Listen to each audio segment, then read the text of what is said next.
2 साल की मेहनत, लाखों रुपए की कोचिंग और एक पेपर लीक ने सब बर्बाद कर दिया। अब सवाल यह है कि इसका जिम्मेदार कौन है। दोस्तों, नीट यूजी 2026 एग्जाम विवाद पर बैरिस्टर असदुद्दीन ओवैसी साहब ने सरकार पर कई बड़े सवाल उठाए हैं। ओवैसी साहब ने कहा कि पार्लियामेंट में पेपर लीक रोकने के लिए सख्त कानून बनाए गए थे, लेकिन फिर भी अगर पेपर लीक हो गया तो उन कानूनों का फायदा क्या हुआ।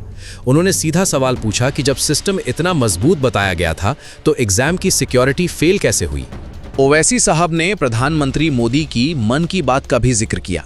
उन्होंने कहा कि पीएम मोदी अक्सर स्टूडेंट्स को तनाव न लेने की सलाह देते हैं, लेकिन अब जब एग्जाम कैंसिल होने की बात आ रही है तो उन स्टूडेंट्स को कौन जवाब देगा जिनकी पूरी प्लानिंग खराब हो गई।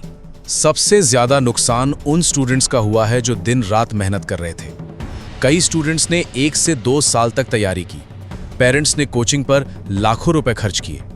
अब उन्हें लग रहा है कि उनकी मेहनत और पैसा दोनों बर्बाद हो गए हैं। ओवैसी साहब ने खास तौर पर गरीब स्टूडेंट्स का मुद्दा उठाया। उन्होंने कहा कि बहुत से गरीब घरों के बच्चे डॉक्टर बनने का सपना लेकर तैयारी कर रहे थे।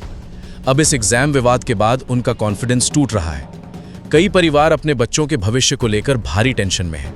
ओवैसी साहब ने यह भी मांग की कि सरकार और जिम्मेदार लोगों को सामने आकर स्टूडेंट्स और पेरेंट्स को साफ जवाब देना चाहिए। उन्होंने सख्त लहजे में जिम्मेदारी की बात की। अब देखना यह होगा कि इस विवाद पर आगे क्या कार्रवाई होती है और स्टूडेंट्स को इंसाफ कैसे मिलता है। आपका इस पूरे मुद्दे पर क्या ओपिनियन है, कमेंट करके ज़रूर बताइए। और ऐसी ही पॉलिटिकल अपडेट्स और एनालिसिस वीडियोस के लिए असदुद्दीन ओवैसी इंडिया चैनल को अभी सब्सक्राइब करें। वीडियो को लाइक और शेयर ज़रूर करें।